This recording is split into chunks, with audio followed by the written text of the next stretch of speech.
What's really heartening to me is that in the last 10 years, here's a simple experiment that some social scientists in New Delhi have been doing, right? They've been wandering around asking young kids in India, what do you want to be when you grow up? Simple question like that, right?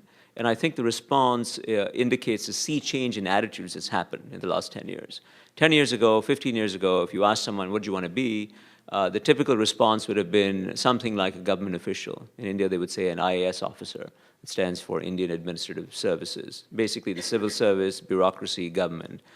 Why? Implicitly, two reasons. Stable job, you never get fired, and you can be as corrupt as you want and become fabulously wealthy.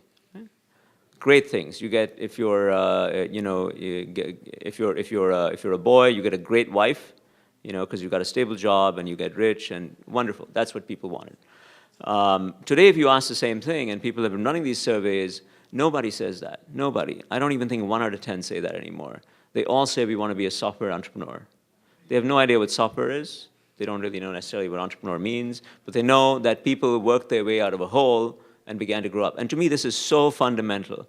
When people on the street, including uneducated people, are aspiring to something that has limited corruption or no corruption in it, and are aspiring to basically lift themselves up by the bootstrap, and when poor mothers primarily are basically foregoing daily meals to educate their kids and send them to a training institute down the street so they can learn to write a few lines of code, that's a great sign. That's an awesome sign for a country, and something that I celebrate and acknowledge and speak about wherever I go.